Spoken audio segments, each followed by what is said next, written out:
आज की क्लास में हम लोग रे ऑप्टिक्स से स्टार्ट करेंगे। ये चैप्टर थोड़ा बड़ा है, इसलिए आज की क्लास में सिर्फ यही हो पाएगा। क्वेश्चन हम लोग कल की क्लास में करेंगे, ठीक है। तो सबसे पहले रे ऑप्टिक्स। ऑप्टिक्स में दो पार्ट आता है, पहला आता है आपका रे ऑप्टिक्स और दूसरा आता है वेव ऑप्टिक्स। तो रे ऑप्टिक्स अपने आप में ही बड़ा चैप्टर है। तो सबसे पहले इसमें आप लोग समझोगे कि लॉ ऑफ रिफ्लेक्शन क्या होता है। तो लॉ ऑफ रिफ्लेक्शन में आप लोग पढ़े होंगे क्लास में, एक प्लेन मिरर होता है। प्लेन मिरर में ये आपका क्या है, इंसिडेंट रे है, और ये क्या है आपका रिफ्लेक्टेड रे है। तो यहाँ पर एक नॉर्मल होता है, तो नॉर्मल और इंसिडेंट रे के बीच में जो एंगल बनता है उसको एंगल आई बोलते हैं, और रिफ्लेक्टेड रे नॉर्मल के बीच में जो एंगल बनता है उसको आर बोलते हैं ना। तो यहाँ पर एंगल ऑफ इंसिडेंस किसके बराबर हो जाएगा, एंगल ऑफ रिफ्लेक्शन के। यानी लॉ ऑफ रिफ्लेक्शन में दो लॉ हैं। पहला होता है एंगल आई बराबर एंगल आर, और दूसरा लॉ होता है कि इंसिडेंट रे, नॉर्मल और रिफ्लेक्टेड रे, ये तीनों क्या होते हैं, एक ही पॉइंट पे होते हैं, ठीक है। ये आपका एक्स्ट्रा है। एक्स्ट्रा के केस में अगर मान लो छोड़ भी सकते हो, कोई दिक्कत नहीं है, लेकिन लॉ ऑफ रिफ्लेक्शन आपको ये दोनों स्टेटमेंट याद होने चाहिए, ठीक है। एक बार देखो इसको, इसमें कोई डाउट है तो पूछो। लॉ ऑफ रिफ्लेक्शन को देखो एक बार अच्छे से। बस इसमें दो बातें याद रखना है कि एंगल आई आर के बराबर होगा, और इंसिडेंट रे, नॉर्मल और रिफ्लेक्टेड रे तीनों एक ही पॉइंट पे होंगे, है ना। उसके बाद आ जाता है image formation by plane mirror. तो ये प्लेन मिरर है। प्लेन मिरर में मान लो कि यहाँ पर कोई ऑब्जेक्ट यहाँ पर है, तो इसका इमेज जितना एक्स डिस्टेंस पे है उतना ही एक्स डिस्टेंस पे भी इसका क्या बनेगा, इमेज बनेगा। तो प्लेन मिरर से हमेशा याद रखना वर्चुअल इमेज बनता है। कैसा इमेज बनता है, वर्चुअल इमेज बनता है, ठीक है। तो यहाँ पर वही लिखा हुआ है, plane mirror form virtual image of real object. दूसरा बात बोला है, image form is of same size and erect, मतलब जितने साइज का ऑब्जेक्ट होगा उतने ही साइज का क्या बनेगा, इमेज बनेगा। फिर है form image is at same distance as that of object. कहने का मतलब हमेशा ऑब्जेक्ट के डिस्टेंस को यू लेंगे, तो यू क्या है, अगर साइन कन्वेंशन लगाओगे तो इधर जाओगे तो माइनस, तो यू माइनस एक्स, और जो इमेज बन रहा है इधर बन रहा है तो प्लस एक्स, ठीक है। उसके बाद मिरर, जैसे ऑब्जेक्ट है ये इमेज है, तो हमेशा याद रखना जब भी मिरर इमेज बनेगा तो मिरर इमेज में ये अगर नज़दीक है तो ये डायरेक्शन इसका क्या हो जाएगा, चेंज हो जाएगा। तो वही चीज़ लिखा है, plane mirror create lateral inverse, मतलब इसको इनवर्स करके बनाएगा आपका इमेज, है ना। नेक्स्ट अगर आओगे तो नेक्स्ट है आपका डेविएशन बाय ए प्लेन मिरर। तो डेविएशन का मतलब ये होता है कि आप कोई रे जा रहा था तो उसका एक्चुअल डायरेक्शन कुछ और था, लेकिन वो क्या हुआ, डेविएट हो गया किसी कारण से, है ना। तो मान लो कि ये आपका क्या है, इंसिडेंट रे है। अब ये यहाँ से इसको ऐसे जाता, अगर ये प्लेन मिरर नहीं रहता तो ये रे कैसे जाता, ऐसे जाता, लेकिन प्लेन मिरर की वजह से ये रिफ्लेक्ट हो गया। तो इसमें जो डेविएशन आया ये डेल, तो ये डेल कैसे निकालेंगे, 180 डिग्री में से माइनस कर देंगे 2 थीटा को, तो हमारा क्या आ जाएगा, डेल आ जाएगा। तो डेल को ही बोलते हैं डेविएशन एंगल। अगर मान लो कि दो मिरर है, एंगल थीटा पे है, तो इस केस में डेल जो होगा 360 डिग्री माइनस 2 थीटा हो जाएगा।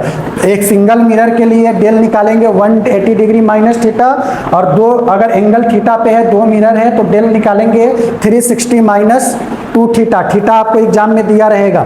अब यहाँ पर एक स्पेशल केस है आपका, तो स्पेशल केस में बस ये समझ लो कि ये इमर्जेंट रे है और ये क्या है, इंसिडेंट रे। तो अगर ये दोनों 90 डिग्री एंगल पे है, यानी थीटा की वैल्यू अगर 90 है, तो जो इमर्जेंट रे और इंसिडेंट रे होगा ये पैरेलल होगा। पैरेलल का मतलब इनके बीच में जो एंगल बनेगा वो 180 डिग्री का बनेगा। नेक्स्ट आओगे तो रोटेशन ऑफ मिरर। अब इसने क्या किया, मिरर को रोटेट करवा दिया। तो रोटेट करने से मान लो क्वेश्चन कैसे बनाएगा, अभी मिरर ऐसे है तो ये आपका इंसिडेंट रे है, ये आपका रिफ्लेक्टेड रे है। अब मिरर ऐसे था, मिरर को किसी एंगल पे मैंने क्या किया, चेंज किया। तो अगर मिरर को थीटा एंगल से चेंज करोगे तो जो आपका ये वाला एंगल है वो कितने से चेंज हो जाएगा, 2 थीटा एंगल से चेंज हो जाएगा। यानी जो रिफ्लेक्टेड एंगल है वो 2 थीटा से चेंज हो जाएगा। तो ये था आपका रोटेशन ऑफ मिरर। नेक्स्ट आओगे तो minimum size of plane mirror required to see full image. मान लो कि यहाँ पर एक ऑब्जेक्ट है जिसका हाइट कितना है, h है, और ये मिरर का हाइट कितना है, h है। तो आपसे पेपर में पूछेगा कि इसका फुल इमेज के लिए ये मिरर का साइज कितना लेना होगा। तो मिरर का साइज हमेशा h/2 लेते हैं, यानी जितना इसका हाइट है उसका मैं क्या करूंगा, हाफ ले लूंगा, तो आपका फुल इमेज इसका फुल इमेज इसमें आ जाएगा। तो h बराबर h/2 याद रखोगे। Object image velocity for plane mirror, ये आपका क्या है, प्लेन मिरर है। अब यहाँ पर दो प्रकार का वेलोसिटी आएगा, देखो एक आएगा कि मिरर के पैरेलल होगा और एक होगा मिरर के परपेंडिकुलर। तो देखो पैरेलल वाले में वेलोसिटी क्या रहेगा, सेम रहेगा, लेकिन अगर ये इधर जाएगा तो इसका वेलोसिटी इधर आएगा। तो याद रखना पैरेलल अगर है तो पैरेलल के केस में भी पैरेलल इमेज के पैरेलल के बराबर होगा, मतलब जो इसका स्पीड होगा वही इधर इमेज का स्पीड होगा पैरेलल वाला, लेकिन इमेज का स्पीड क्या हो जाएगा, मिरर का 2 टाइम्स कर देंगे, 2 टाइम्स भी मिरर माइनस भी ऑब्जेक्ट। ये रेगुलर क्लास में इस पे क्वेश्चन भी करवाया होगा। तो इमेज, ये आप फार्मूला बस याद रखना, देख लो एक बार, है ना। इसमें कोई डाउट है तो पूछो, एक बार देखो इसको।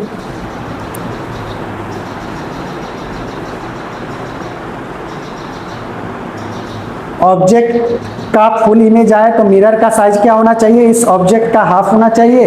पैरेलल में वेलोसिटी इमेज और ऑब्जेक्ट का बराबर होता है, लेकिन अगर परपेंडिकुलर की बात करें तो इमेज कैसे निकालेंगे, 2vm माइनस vo। ये एग्जाम में दिया रहेगा vm और vo। अब कहता है number of image form by 2 plane mirror, 2 plane mirror है तो उससे कितने नंबर ऑफ इमेज बनेंगे। तो उससे जो नंबर ऑफ इमेज बनेंगे उसका फॉर्मूला होता है m बराबर 360 डिग्री अपॉन में थीटा। तो यहाँ पर m बराबर 360 डिग्री अपॉन में थीटा है, तो ये 2 मिरर है, इसके बीच में एंगल थीटा बना।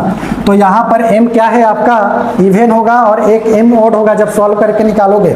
मान लो कि अगर थीटा की वैल्यू मैं यहाँ पर कुछ भी ले लेता हूँ 30 डिग्री, तो इस केस में काटोगे तो 3 से काटोगे तो ये 12 आएगा ना। तो 12 इवन है कि ऑड है, 12 क्या है, इवन है। अगर मान लो सपोज डेट 11 आ जाता, 13 आ जाता, तो उस केस में वो क्या हो जाता, ऑड हो जाता। तो वही केस बोला है, अगर m इवन होगा तो नंबर ऑफ इमेज कैसे निकालेंगे, m-1 से निकालेंगे। यानी मान लो कि 12 निकाले तो नंबर ऑफ इमेज कितना बन जाएगा, 12 - 1 कितना बन जाएगा, 11। तो ऐसा भी क्वेश्चन आपसे पूछ सकता है। मान लो m ऑड आया तो इसमें 2 केस बनेगा। If object is place symmetrically का मतलब बीचों बीच जाएगा, तो उस केस में n बराबर m-1 इसी के बराबर हो जाएगा। लेकिन ऑब्जेक्ट प्लेस अनसिमेट्रिकली कहीं भी रखेगा, मतलब सिमेट्रिकल नहीं बनेगा, तो उस केस में n बराबर क्या हो जाएगा, m हो जाएगा। ये कंडीशन आपको याद रखना है। अब उसके बाद देखो प्लेन मिरर से आज तक कभी क्वेश्चन नहीं पूछा है, लेकिन सिलेबस में है तो वो कुछ भी पूछ सकता है, इसलिए मैंने प्लेन मिरर करवा दिया। सबसे ज्यादा इंपॉर्टेंट जो है आपका स्फेरिकल मिरर होता है और लेंस होता है। तो स्फेरिकल मिरर को अच्छे से पढ़ोगे तो स्फेरिकल मिरर में 2 टाइप का मिरर होता है, आपका कनकेव मिरर होता है, दूसरा होता है कन्वेक्स मिरर। तो पूरा जितना भी निचोड़ है सब यहाँ पर दिया गया है। रेगुलर क्लास में समझाया जाता है कि पोल क्या होता है, फोकस क्या होता है, फोकल लेंथ क्या होता है, ये सब बताया जाता है। तो यहाँ पर याद रखो ये आपका क्या है, कॉनकेव मिरर। मान लो इससे निकाले तो कॉनकेव मिरर में याद रखना फोकल लेंथ निगेटिव होता है। कॉनकेव मिरर में फोकल लेंथ क्या होता है, निगेटिव होता है। यहाँ पर ऑब्जेक्ट डिस्टेंस को वो क्या लेते हैं, हमेशा निगेटिव लेते हैं। यहाँ पर पॉजिटिव आ जाएगा, मतलब जब भी वर्चुअल ऑब्जेक्ट वर्चुअल इमेज है। देखो यहाँ पर समझो, किसी एक को पकड़ के समझा दे रहा हूँ। ये कौन सा मिरर है बताओ, ये कौन सा मिरर है, ये आपका कॉन्वेक्स मिरर है। और ये आपका कौन सा मिरर है, कॉनकेव मिरर है। क्या है, कॉनकेव मिरर। तो हमेशा इसमें साइन कन्वेंशन की बात करते हैं। तो साइन कन्वेंशन ये होता है पोल। तो पोल से इधर आओगे तो निगेटिव, पोल से उधर जाओगे तो पॉजिटिव, ऊपर जाओगे पॉजिटिव, नीचे आओगे निगेटिव। तो यहाँ पर ये सब चीज दे रखा है। सी क्या होता है, सेंटर ऑफ कर्वेचर। आर क्या होता है, रेडियस ऑफ कर्वेचर, जो कि 2f के बराबर होता है। एफ क्या है, फोकस, और एफ क्या होता है, फोकल लेंथ होता है। ये सब रेगुलर क्लास में अच्छे से समझाया जाता है। देखो ऊपर जाओगे पॉजिटिव, नीचे आओगे निगेटिव। अब यहाँ पर मिरर फार्मूला सबको पता होना चाहिए। मिरर फार्मूला क्या होता है, तो मिरर फार्मूला आपका होता है 1/f बराबर 1/u, 1/v plus 1/u। Plus में है तो 1/u पहले बोलो या बाद में बोलो, कोई फर्क नहीं पड़ता। अब f क्या है सबको पता होना चाहिए। f आपका होता है फोकल लेंथ, v क्या होता है इमेज डिस्टेंस, u क्या होता है object distance. All distance are measure from pole, यानी पोल से डिस्टेंस को मेजर किया जाता है। तो ये आपको मिरर फार्मूला याद रखना होगा। मैग्निफिकेशन क्या होता है, तो मिरर मिरर में मैग्नीफिकेशन का फॉर्मूला -v/u होता है, या हाइट ऑफ इमेज अपॉन में हाइट ऑफ ऑब्जेक्ट होता है। अगर मान लो फोकस और u दिया है तो उस केस में मैग्नीफिकेशन का डायरेक्ट फार्मूला लगा सकते हो, f अपॉन में f - u। अगर ये फार्मूला याद रहेगा, u दिया है f दिया है तो मैग्नीफिकेशन आ जाएगा। मान लो ये फार्मूला भूल गए तो u और f दिया है तो पहले v निकालना पड़ेगा, तो थोड़ा सा काम बढ़ा देगा वो। लेकिन अगर डायरेक्ट याद है तो f अपॉन में f - u। मान लो फोकल लेंथ और क्या दिया है, v दिया है, तो उस केस में f - v अपॉन में f। इस फार्मूला को आप याद रख सकते हो। अब यहाँ पर मैग्नीफिकेशन जब 1 से ज़्यादा होगा तो इसका मतलब मैग्नीफाइड इमेज बनेगा। मैग्नीफाइड इमेज का मतलब इमेज लार्ज होगा। अगर m छोटा है 1 से तो छोटा इमेज बनेगा। m पॉजिटिव का मतलब हमेशा सीधा इमेज, इरेक्ट मतलब उल्टा इमेज बनेगा। मैग्नीफिकेशन जब भी पॉजिटिव होगा उल्टा इमेज बनेगा, मैग्नीफिकेशन निगेटिव होगा तो इन्वर्टेड इमेज बनेगा। एक बार इसको पढ़ो और मैं बच्चों को ना मार, सबको समझ में आ गया मिरर फार्मूला क्या होता है, मैग्नीफिकेशन क्या होता है, कब आपका इमेज बड़ा बनेगा, कब छोटा बनेगा। m पॉजिटिव होगा तो इरेक्ट, इरेक्ट का मतलब क्या होता है, सीधा, और m निगेटिव होगा तो इन्वर्टेड, इन्वर्टेड का मतलब इमेज कैसा होगा, उल्टा होगा। ठीक है, अब इसके बाद आओगे तो इसके बाद ये सबसे ज़्यादा इंपॉर्टेंट है, हो सकता है यहाँ से क्वेश्चन पूछ ले वो, property of image formation bye concave mirror. यानी कॉनकेव मिरर से इमेज कैसा बनेगा, यानी कुछ कुछ डिस्टेंस पे रखा जाएगा ऑब्जेक्ट को, है ना। तो सबसे पहले पोजीशन ऑफ ऑब्जेक्ट है, दूसरा पोजीशन ऑफ इमेज है, और उसके मैग्नीफिकेशन के बारे में बता रखा है। तो अगर रेगुलर क्लास में पढ़ोगे तो वहाँ पर रे डायग्राम बनाकर दिखाया जाता है, लेकिन ये चल रहा है क्रैश कोर्स तो पूरा स्टेबल में उसका निचोड़ है, समझो। अगर ऑब्जेक्ट को आप इन्फिनिटी पे रख रहे हो तो पोजीशन ऑफ इमेज कहाँ बनेगा, फोकस पे। आपको याद रखना होगा, पेपर में दे देगा कि जब ऑब्जेक्ट आपका इन्फिनिटी पे है तो इमेज कहाँ बनेगा, तो फोकस पे। कैसा नेचर होगा, तो नेचर में आओगे तो मैग्नीफिकेशन m छोटा होगा और m निगेटिव होगा। तो m निगेटिव का मतलब इमेज कैसा है, रियल है या इन्वर्टेड है या इरेक्ट है, कैसा है, यानी इमेज कैसा होगा, रियल होगा, रियल होगा तो इसका मतलब उल्टा होगा। ठीक है, अगर बियॉन्ड सी का मतलब ऑब्जेक्ट को आप इन्फिनिटी और c के बीच में रखे हो तो इमेज बनेगा c एंड f के बीच में, मैग्नीफिकेशन 1 से छोटा होगा। मैग्नीफिकेशन निगेटिव का मतलब इमेज जो होगा वो रियल होगा, रियल का मतलब इमेज उल्टा होगा। ठीक है, एट c पे रखोगे तो c पर ही बनेगा, मैग्नीफिकेशन निगेटिव होगा। -1 का मतलब है मैग्नीट्यूड वाइज ऑब्जेक्ट का इमेज और हाइट का इमेज दोनों बराबर होगा, और ऑब्जेक्ट को जहां रखे हो वहीं पे बनेगा। अगर c और f के बीच में रख रहे हो तो c और इन्फिनिटी के बीच में बनेगा, मैग्नीफिकेशन 1 से ज्यादा हो जाएगा, यानी जो हाइट ऑफ इमेज होगा वो ऑब्जेक्ट से ज्यादा होगा और मैग्नीफिकेशन निगेटिव होगा। तो देखो यहाँ तक जो केसेस होता है वो रियल और इन्वर्टेड का होता है। एक केस और देख लो, फोकस पे रखोगे तो इन्फिनिटी पे बनेगा, m यहाँ पर 1 से ज्यादा होगा, मैग्नीफिकेशन निगेटिव होगा। जो रेगुलर क्लास में बच्चे रे डायग्राम पढ़े होंगे ना, उन्हीं के भेजे में जा रहा होगा। अगर जिनको नहीं जा रहा है तो कम से कम इसको रट्टा मार के जाना। वो पूछ सकता है कि ऑब्जेक्ट को यहाँ रखे तो इमेज कैसा बनेगा, उसका पोजीशन क्या होगा, नेचर क्या होगा, कुछ भी पूछ सकता है। सबसे ज़्यादा इंपॉर्टेंट ये लास्ट वाला केस होता है, एफ और पी के बीच में रखोगे तो इमेज क्या होता है, मिरर के मतलब मिरर के साइड बिहाइंड मिरर बन जाता है। उस केस में मैग्नीफिकेशन 1 होता है, एम पॉजिटिव आ गया। एम पॉजिटिव का मतलब वर्चुअल बनेगा और कैसा बनेगा, इरेक्ट बनेगा। एक बार अपने दिमाग में बसाओ, और इसमें से मैं पूछूंगा किसी से भी एक बार। Real image form by concave mirror is always inverted, यानी रियल इमेज जब भी बनेगा कॉनकेव मिरर से तो वो कैसा होगा, उल्टा होगा। उल्टा होगा तो रियल इमेज के केस में मैग्नीफिकेशन निगेटिव होगा। Virtual image form by concave mirror is always सीधा मतलब इरेक्ट। तो वर्चुअल इमेज के केस में मैग्नीफिकेशन क्या हो जाएगा, पॉजिटिव हो जाएगा। Properties of image formation bye concave mirror, तो कन्वेक्स मिरर ऑलवेज दो केस ही बनता है। देखो कॉनकेव मिरर में 6 केसेस बना, कन्वेक्स मिरर में 2 केसेस बनता है। एक केस बनेगा जब ऑब्जेक्ट को आप इन्फिनिटी पे रखोगे तो इमेज बनेगा पोल पे, और दूसरा केस बनेगा कि कहीं भी रखो तो कहीं भी रखोगे तो इमेज हमेशा छोटा ही बनता है, और कहाँ बनेगा, फोकस और पोल के बीच में बनेगा। ठीक है, अब यहाँ पर अगर लॉन्गिट्यूडनल मैग्नीफिकेशन की बात करूँ तो अब ऑब्जेक्ट को ऐसे ना रख के इसको ऐसे वेलोसिटी के साथ मूव करवा रहे हो, तो इस केस में आप dv/dy याद रखोगे, माइनस बाहर रहेगा v/u का होल स्क्वायर। आपको आपको डिस्टेंस भी दिया रहेगा, u दिया रहेगा, और dv बाई डी यू वहाँ से निकाल लोगे। अगर मान लो कि ऐसे है तो velocity of image with respect to mirror, ये फॉर्मूला आपको याद रखना होगा, वी स्क्वायर अपॉन में U square velocity of object with respect to mirror, ये आपको दिया रहेगा। इस पे मैंने क्लास में एक क्वेश्चन भी करवाया होगा, तो एक बार देख लेना इसको, ठीक है। नेक्स्ट अगर आगे जाओगे तो न्यूटन्स फार्मूला है, तो न्यूटन्स फार्मूला में क्या है, एक्स आई डॉट एक्स ओ बराबर एफ स्क्वायर है। हो सकता है ये क्लास में नहीं करवाया गया हो कि यहाँ इंपॉर्टेंट नहीं लगा हो टीचर को, लेकिन यहाँ पर स्लाइड में बताने का मतलब कि अगर ये सिलेबस का मतलब ये आ भी सकता है, तो एक बार देख लेना, नहीं भी देखोगे तो चल जाएगा काम। एक्स आई क्या है, distance of image from focus, और एक्सओ क्या है, distance of object from focus. तो एक बार देख लीजिएगा, रिफ्रैक्टिव इंडेक्स म्यू क्या होता है, तो म्यू बराबर होता है speed of light in vacuum upon में speed of light in medium, यानी सी अपॉन में क्या हो जाएगा, वी एम।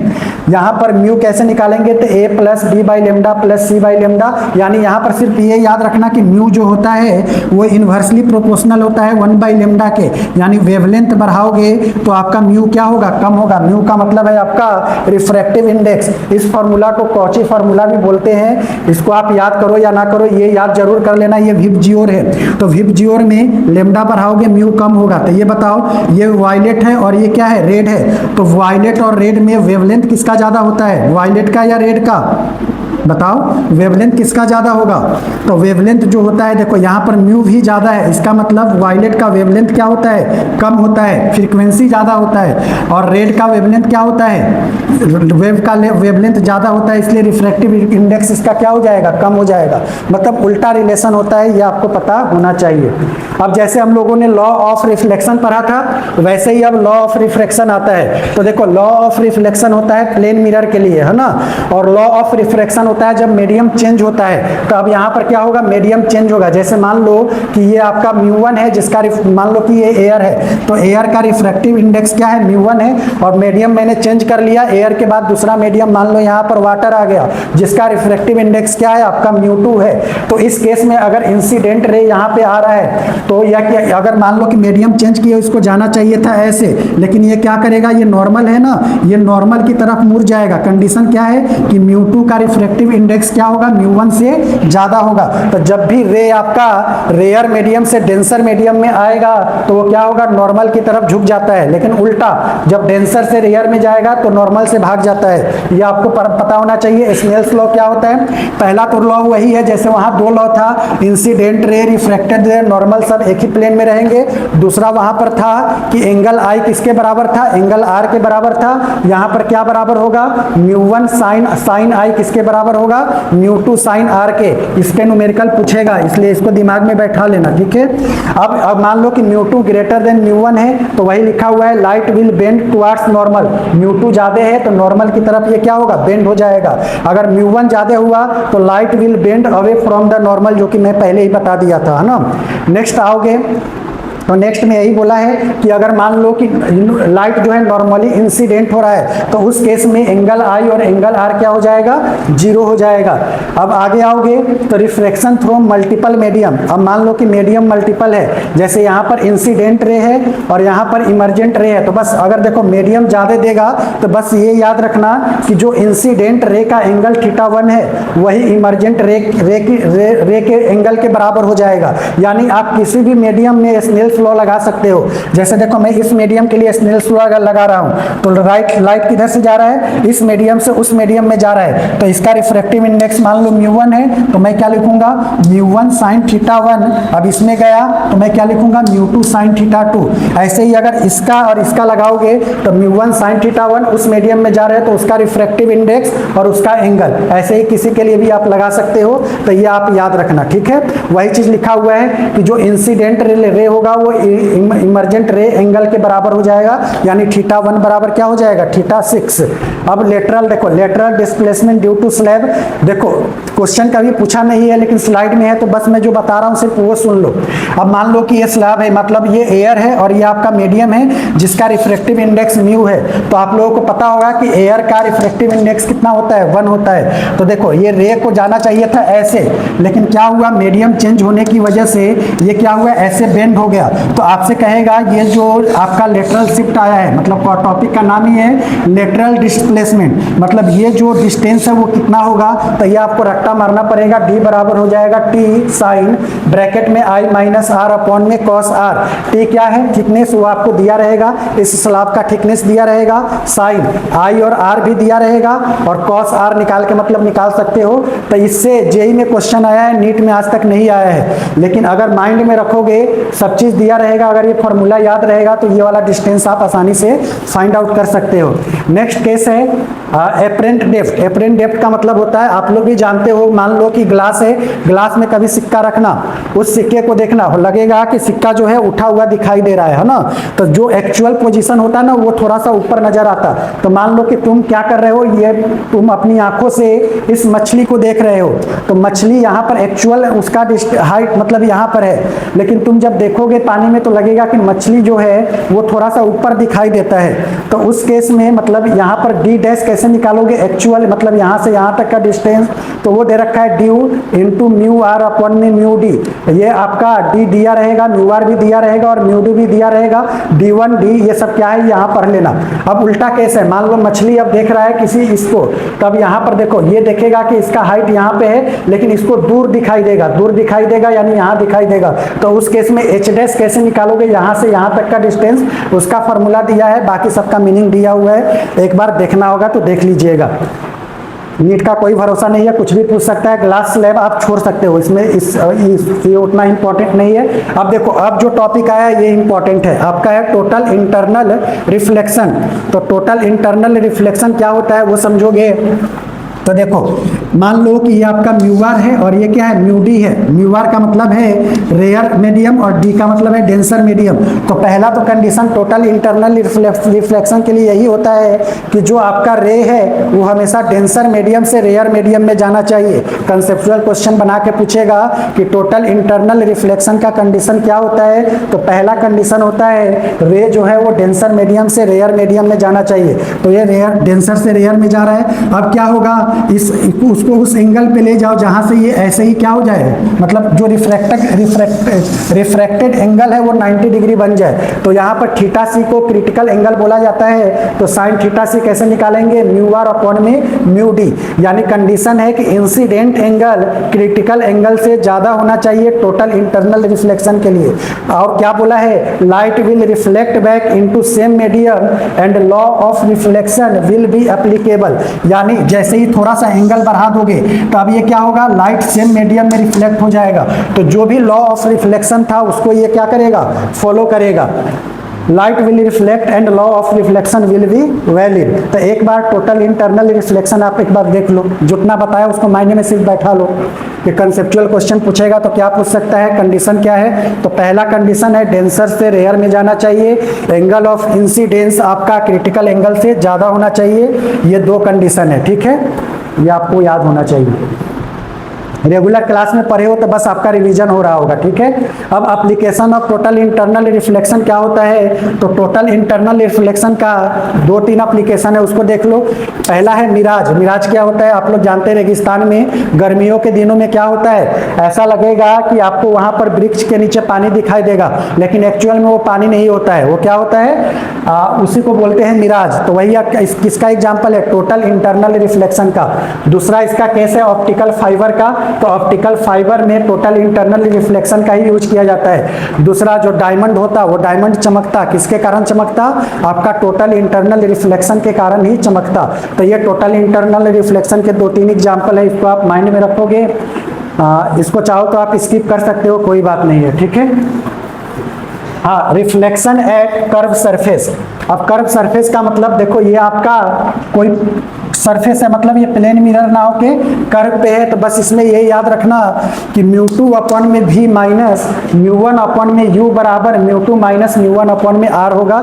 ये फॉर्मूला याद कर लेना, क्वेश्चन में सब चीज दिया रहेगा आपको यू दिया रहेगा, म्यू1 की वैल्यू दिया रहेगा, मतलब इसमें सब कुछ दे के कोई एक चीज पूछ सकता है। तो ये फॉर्मूला याद होना चाहिए और सबका मतलब याद होना चाहिए। रेगुलर क्लास में इस पे मैं एक क्वेश्चन भी करवाया होगा, 1 या 2 क्वेश्चन इस पे करवाया होगा, इस पे एक बार देख लेना। इससे नीट में क्वेश्चन आ रखा है, इसलिए इसको रिस्क मत लेना, घर पे जाके 1-2 बार पढ़ लेना।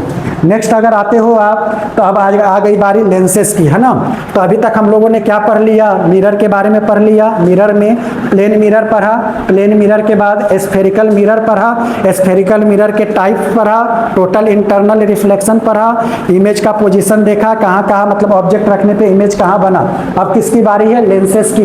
तो लेंस जैसे मिरर दो टाइप्स का था, वैसे ही लेंस आपके दो टाइप्स का होगा। पहला क्या होगा आपका कनकेव लेंस, और दूसरा क्या होगा कन्वेक्स लेंस, है ना।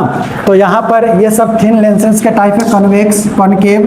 तो देखो ये मतलब इसमें भी अलग अलग टाइप है, तो आप उतना ज़्यादा ना याद रख के कन्वेक्स और कनकेव जो पढ़े हो वही माइंड में रखना, ठीक है।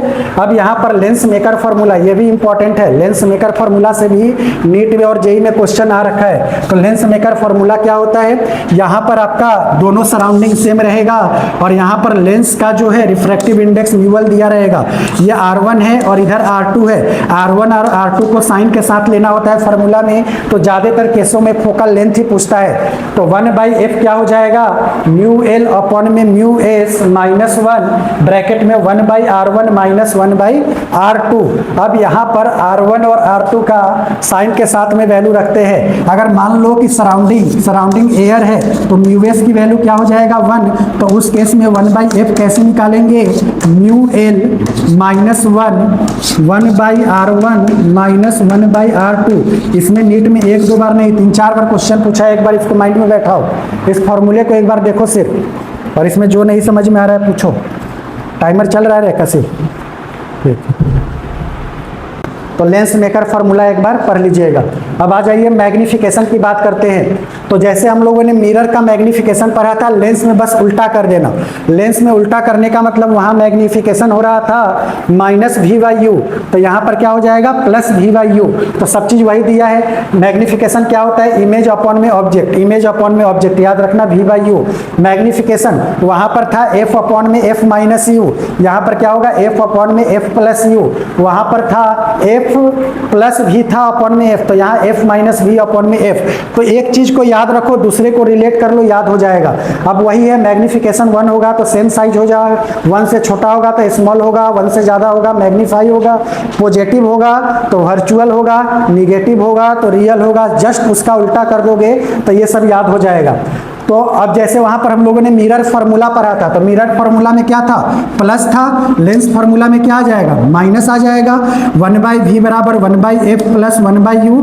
यानी अगर ज़्यादातर आपसे इमेज ही पूछता डिस्टेंस, तो इसका शॉर्ट ट्रिक जो बच्चे क्लास में किए होंगे, v बराबर दोनों को मल्टीप्लाई कर देते थे और दोनों को क्या करते थे, जोड़ देते थे। तो लेंस फार्मूला आपको याद होना चाहिए। उसके बाद है पावर। तो पावर किसके लिए होता, लेंस के लिए होता। तो पावर होता है रेसिप्रोकल ऑफ फोकल लेंथ होता है, यानी जो भी फोकल लेंथ दिया होगा उसका रेसिप्रोकल करके क्या करोगे, पावर निकाल दोगे। तो पावर हमेशा याद रखना, फोकल लेंथ किस में लेंगे, मीटर में। अगर सेंटीमीटर में दिया होगा तो उसको मीटर में चेंज कर देंगे। तो अगर सेंटीमीटर में दिया है तो डायरेक्ट पावर का फॉर्मूला ऐसे यूज करना, P बराबर, क्योंकि सेंटीमीटर को मीटर बनाओगे तो 100 से डिवाइड करोगे, तो 100 अपॉन में f कर देना। कब, जब सेंटीमीटर में दिया है तब। लेकिन अगर मीटर में दिया है तो 1/f लगाना, ठीक है। तो पावर का फॉर्मूला इंपॉर्टेंट है। एक बार देखो इसको, एक बार देखो, थोड़ा मेरे को भी रेस्ट मिल जाए। देखो कल क्वेश्चन करेंगे इस पे, इसमें 30 क्वेश्चन है। 30 क्वेश्चन को घर पे आप ट्राई करना, जो डाउट हो उसको मार्क करके रखना। ऐसे तो मैं करवाऊंगा सारा ही, लेकिन पहले से आप करके आओगे तो और अच्छे से समझोगे।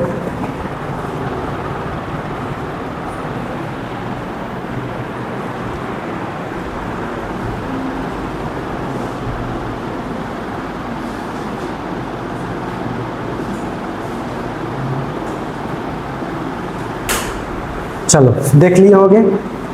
अब कटिंग ऑफ लेंस, ये इंपॉर्टेंट है। देखो इसमें सिर्फ फोकस वाला ध्यान रखना। देखो एक लेंस है, अब लेंस को मैंने क्या किया, ऐसे कट किया है, तो लेंस दो भागों में बट गया। तो आपको कहेगा कि एक लेंस को कट करते हैं तो कट करने से क्या होगा। तो देखो अगर ऐसे कट करते हो तो फोकल लेंथ मान लो पहले f था, तो अब फोकल लेंथ क्या हो जाएगा, 2f हो जाएगा। पावर p था तो पावर क्या हो जाएगा, आधा हो जाएगा। फोकल लेंथ बढ़ाओगे, जाहिर सी बात है पावर क्या हो जाएगा, कम हो जाएगा।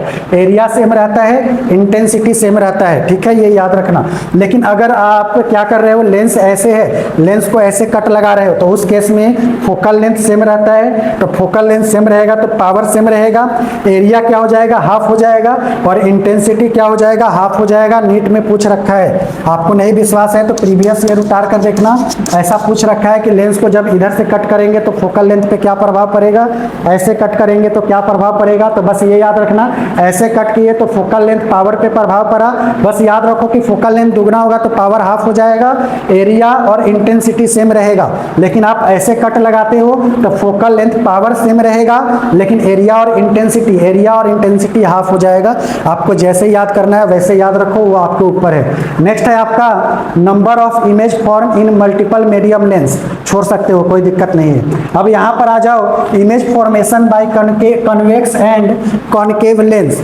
अब जैसे हम लोगों ने कॉनकेव मिरर में पढ़ा था, तो कॉनकेव मिरर में टोटल 6 केसेस थे, तो कॉनकेव मिरर का उल्टा हो जाता है लेंस में, कन्वेक्स लेंस में। तो वैसे ही अब कन्वेक्स लेंस का टोटल 6 कंडीशन है, तो वो टोटल 6 कंडीशन पहले ये समझो कि कन्वेक्स लेंस को कन्वर्जिंग लेंस भी बोला जाता है। रीजन क्या है, ये सारे रे को क्या करेगा, एक फोकस पॉइंट पे कन्वर्ज कर देगा, सिमिलर टू कॉनकेव मिरर। यानी कॉनकेव मिरर का सारा कंडीशन याद है, तो कॉनकेव लेंस में वही सारा कंडीशन अप्लाई होगा। कॉनकेव लेंस को डाइवर्जिंग लेंस भी बोला जाता है। रीजन क्या है, जो भी यहाँ पर जा रहा है आपका रे, इसको क्या कर रहा है, डाइवर्ज कर दे रहा है, तो डाइवर्जिंग लेंस बोलेंगे। और सिमिलर टू क्या, कॉन्वेक्स मिरर की तरह। तो जैसे कन्वेक्स मिरर में 2 कंडीशन था, तो कॉनकेव लेंस में 2 कंडीशन होगा। जैसे आपका कॉनकेव मिरर में 6 कंडीशन था, वैसे कन्वेक्स लेंस में 6 कंडीशन होगा। तो सारा 6 कंडीशन का यहाँ रे डायग्राम भी दिया है और इमेज भी दिया है। एक बार मैं समझा दे रहा हूँ, फिर आप देखना, और इसमें से मैं पूछूंगा, इसलिए ध्यान से सुनना। पहला केस बनेगा जब ऑब्जेक्ट आपका कहाँ पे है, इन्फिनिटी पे है। तो इन्फिनिटी पे है तो इमेज वहां भी हो यहाँ भी हो, इमेज कहाँ बनेगा, फोकस पे बनेगा, तो बहुत ही छोटा बनेगा, मतलब डिमिनिश्ड साइड का मतलब बहुत छोटा। और जब भी यहाँ बनेगा तो इसका मतलब रियल का मतलब क्या हो जाएगा, उल्टा। दूसरा है 2f, वहां पर c था, वो c का रूप 2f ले जाता है। तो अगर 2f बियॉन्ड 2f यानी इन्फिनिटी और 2f के बीच में रखेगा, तो देखो इमेज बनेगा 2f और f के बीच में, तो लिखा भी है, रियल बनेगा, इन्वर्टेड बनेगा और कैसा बनेगा, छोटा बनेगा। तीसरा कंडीशन, अगर 2f पे रखोगे तो 2f पे ही बनेगा, रियल बनेगा, इन्वर्टेड बनेगा, सेम साइज का होगा। चौथा केस है f एंड 2f के बीच में रखोगे तो बियॉन्ड 2f यानी 2f और इन्फिनिटी के बीच में जाएगा, रियल बनेगा, इन्वर्टेड बनेगा, इनलार्ज बनेगा। नेक्स्ट केस है, अगर मान लो कि u बराबर f है, मतलब फोकस पे रखे, तो इमेज कहाँ बनेगा, इन्फिनिटी पे बनेगा, रियल बनेगा और हाईली मैग्नीफाइड, मतलब बहुत ही बड़ा बनेगा। और 6 वाला कंडीशन इंपॉर्टेंट होता है। 6 वाला कंडीशन, फोकल लेंथ और ऑप्टिकल सेंटर के बीच में रखोगे तो इमेज इधर ही बन जाएगा, यानी on the side of object. तो जिधर ही साइड बनेगा तो वर्चुअल हो जाता है, इरेक्ट हो जाता है और इनलार्ज हो जाता है। ठीक है, अब एक बार इसको देखिए, एक बार देखो इसको। मेरे को ऐसा लग रहा है कि इस बार कॉनकेव मिरर या कन्वेक्स लेंस से एक केस तो पूछ ही सकता है आपसे, कि इमेज को यहाँ रखे या न्यूमेरिकल देखकर आपसे पूछ सकता है कि कैसा होगा। तो कंडीशन सारा याद होना चाहिए। 2-3 क्वेश्चन इस चैप्टर से हमेशा आते। अब वो क्वेश्चन क्या डालेगा उसके लिए सब पढ़ना पड़ेगा। लास्ट में बताऊंगा कि क्या पढ़ के जाना, पहले एक बार सब खत्म करने दो।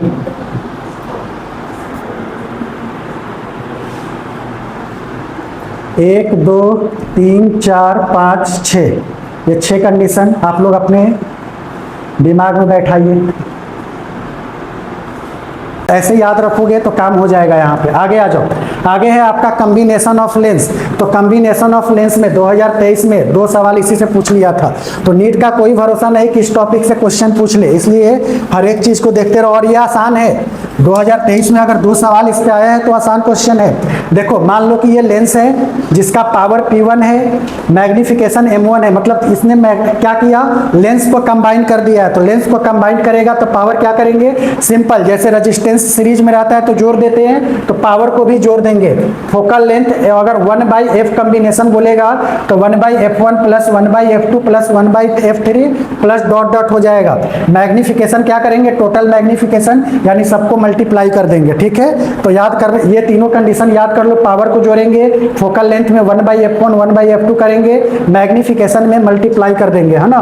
नोट यहाँ पर दे रखा है, power combination determine whether the combination act as converging lens और डाइवर्जिंग लेंस। अब आपको पता होना चाहिए कि कन्वेक्स लेंस का पावर क्या होता है, पॉजिटिव होता है, और कॉन्केव लेंस का पावर क्या होता है, नेगेटिव होता है। आपसे न्यूमेरिकल दे देगा और न्यूमेरिकल में कहेगा कि लेंस का टाइप बताओ, तो अगर लेंस का टाइप बताओगे तो अगर फोकल लेंथ पॉजिटिव आया तो जाहिर सी बात है पावर भी क्या आएगा, पॉजिटिव आएगा। तो फोकल लेंथ पॉजिटिव इसका मतलब कन्वेक्स लेंस होगा, फोकल लेंथ नेगेटिव उसका मतलब कैसा लेंस होगा, कॉन्केव लेंस होगा, ठीक है। उसके बाद कॉम्बिनेशन ऑफ लेंसेज की बात करें तो यहाँ पर देख लो, वही जो मैंने बता दिया वही चीज दिया होगा। आप देखो इसको काटे हो तो ऊपर ही बताया था 2f था तो f इक्विवेलेंट, दोनों को जोड़ोगे तो f इक्विवेलेंट क्या हो जाएगा, f के बराबर आ जाएगा। इसमें भी क्या आ जाएगा, f इक्विवेलेंट f के बराबर आ जाएगा, क्योंकि 1/2f प्लस 1/2f करोगे तो 2 कट जाएगा तो f इक्विवेलेंट f के बराबर आ जाएगा। तो क्वेश्चन ऐसा भी पूछ सकता है, एक लेंस है जिसका फोकल लेंथ f है, उसको ऐसे कट कर रहे हैं तो उसका कंबाइन, उसको कट करके कंबाइन करेंगे तो f इक्विवेलेंट कितना आएगा। तो अगर सिंगल का पूछेगा तो 2f कंबाइन करेगा तो f के बराबर आ जाएगा। नेक्स्ट है आपका lens combined such that there is a gap between them. अब देखो बीच में क्या किया, गैप क्रिएट कर दिया। तो गैप क्रिएट करेगा तो देखो जैसे इमेज आ रहा था ना, जैसे ही रे आ रहा था वैसे ही रे यहाँ से पास करेगा। तो उस केस में वो पावर कैसे निकालेंगे, P1 plus P2 minus D P1 P2। D आपको दिया रहेगा, डी का मतलब इस लेंस का डिस्टेंस आपको दिया रहेगा। F कम्बो कैसे निकालेंगे, तो 1/f1 plus 1/f2 minus D f1 f2। If P combo 0 है तो P कम्बो 0 है तो 0 रखोगे तो डिस्टेंस f1 प्लस f2 आ जाएगा। देख लेना सिलेबस से, हो सकता है शायद कटेड हो लेकिन कट नहीं था, तो पहले PY को मैंने देखा था, इस पे पूछ रखा है। ये डाउट सेशन में रोजमिन 2-3 बार आई थी पूछने मेरे से, तो ये मैंने क्लास में नहीं करवाया था, शायद कटा हुआ है, लेकिन अगर मान लो कि नहीं कटा होगा तो एक बार देख के जाना, ये स्लाइड आपका इंपॉर्टेंट है। डी क्या है, डी आपके दोनों लेंस के बीच का डिस्टेंस है, बाकी आप सब जानते हैं, ठीक है। ये छोड़ दो, ये कभी आज तक पूछा ही नहीं है, ठीक है, ये भी छोड़ सकते हो। हाँ, अब लास्ट टॉपिक है आपका प्रिज्म। अब प्रिज्म अच्छे से पढ़ोगे, प्रिज्म इंपॉर्टेंट है, ठीक है। तो प्रिज्म में क्या होता है आप देख लो, ये ट्रायंगुलर प्रिज्म है, यहाँ से व्हाइट लाइट जा रहा है प्रिज्म में से, तो ये देखो 7 कलर में क्या हुआ, बट गया, यानी इसको आप लोग विप जीवर से याद रखते। तो प्रिज्म कह रहा है if 2 refracting surface are not parallel then it is called prism. यानी 2 रिफ्रैक्टिंग सरफेस है ना, देखो ये पैरेलल नहीं है, तो अगर ये पैरेलल नहीं है तो ये प्रिज्म का रूप ले लेगा। तो प्रिज्म में सबसे पहले एंगल ऑफ प्रिज्म क्या होता है, तो ये देखो ये प्रिज्म है, तो ये जो 30 डिग्री एंगल है इसी को क्या बोलेंगे, एंगल ऑफ प्रिज्म बोलेंगे। तो यहाँ पर लिख रखा है it is A angle between 2 refracting surface, यानी एंगल ऑफ प्रिज्म कितना हो गया, 30 डिग्री। अब यहाँ पर देखो, यहाँ पर ऐसे जा रहा है तो एंगल ऑफ प्रिज्म यहाँ 70 डिग्री, मतलब आपको बता रखा है कि एंगल ऑफ प्रिज्म क्या होता है, बस ये याद रखना। नेक्स्ट है एंगल ऑफ डेविएशन। तो डेविएशन का मतलब क्या होता है, ये रे ऐसे जा रहा था, अब इसको जाना चाहिए था ऐसे, ये चल गया ऐसे, तो इसके बीच में कितना ये डेविएट हुआ, तो वो एंगल ऑफ डेविएशन है। तो डेल बराबर, रेगुलर क्लास में इसका ड्राइव करके फॉर्मूला बताया जाता है कि ये कैसे आया। तो बस याद रखो कि डेल कैसे निकालेंगे, आई प्लस ई, आई आपका है इंसिडेंट एंगल, ई है इमर्जेंट एंगल, और ए आप लोग अच्छे से जानते कि ये है क्या, prism angle. R1 plus R2 किसके बराबर हो जाएगा, ए के बराबर। अब यहाँ पर डेल बराबर, डेल मिनिमम की बात करेगा तो म्यू माइनस ए इंटू ए लेंगे। अब ये ग्राफ इंपॉर्टेंट है एंगल ऑफ मिनिमम डेविएशन के लिए, ये आपका डेल है और ये आपका आई है। तो angle of minimum deviation versus incidence angle के बीच में ग्राफ दिया है, तो सिर्फ एक ही पॉइंट होगा जिसपे आपका डेल मिनिमम होगा। तो आई बराबर ई कंडीशन है, R1 बराबर R2 बराबर R हो जाएगा। तो उस केस में जो आपका रिफ्रैक्टिव एंगल है वो प्रिज्म एंगल का आधा हो जाएगा। डेल मीन कैसे निकालेंगे, 2i माइनस ए। जब म्यू यानी जब स्नेल्स लॉ लगाओगे तो साइन आई अपॉन में साइन आर करोगे, तो साइन आई जो बनेगा ड्राइव करके वो बनेगा a plus del mean by 2 sine a by 2। ये फॉर्मूला इंपॉर्टेंट है, क्लास में मैंने ड्राइव करके बताया होगा, तो आप याद कर लेना।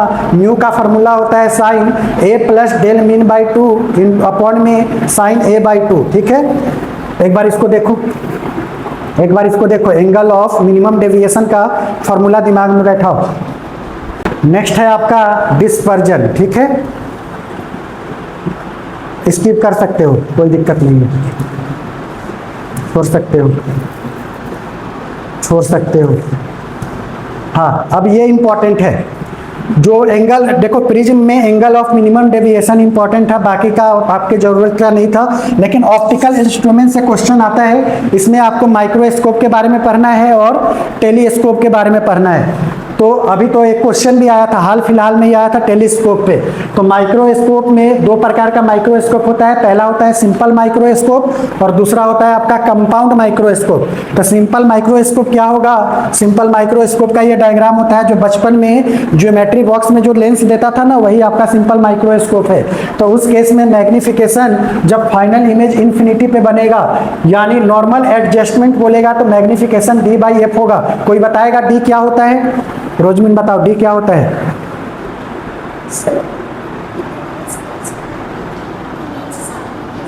हाँ, तो उसकी वैल्यू क्या होती है? 25 सेंटीमीटर। तो ये आपका D क्या है, मतलब D की वैल्यू होती है मिनिमम डिस्टेंस 25 सेंटीमीटर। F क्या है, सबको पता है, फोकल लेंथ है।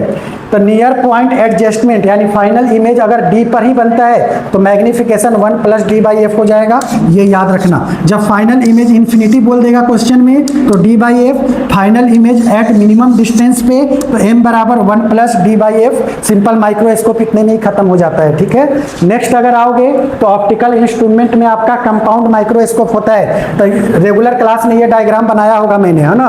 तो कंपाउंड माइक्रोस्कोप क्या है, ये एक दो कन्वेक्स लेंस यूज करते हैं, एक का फोकल लेंथ कम होता है और दूसरे का फोकल लेंथ ज्यादा होता है। जिसका कम होता है उसको ऑब्जेक्टिव लेंस बोलते हैं, जिसका ज्यादा होता है उसको आईपीस लेंस बोलते हैं। जो रेगुलर क्लास में पढ़े होंगे उन्हीं को ये सब समझ में आ रहा होगा, जो पहली बार देख रहे होंगे उनको कुछ नहीं समझ में आ रहा होगा।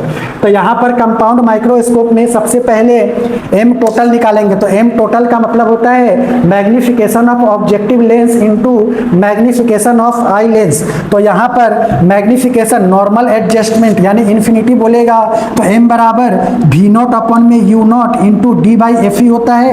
अगर मान लो कि मिनिमम डिस्टेंस पे बोला तो m = V0/U0 1 + D/F होता है। सबका मतलब आपको पता होना चाहिए। V0 क्या है, ऑब्जेक्टिव लेंस का ऑब्जेक्ट का दूरी। U0 क्या है, ऑब्जेक्टिव नहीं, ये इमेज और ये ऑब्जेक्ट। D आप जानते हैं, F का मतलब क्या, आई पीस का फोकल लेंथ। वो सब क्वेश्चन में बोला रहेगा, आपको निकालने आना चाहिए, ठीक है।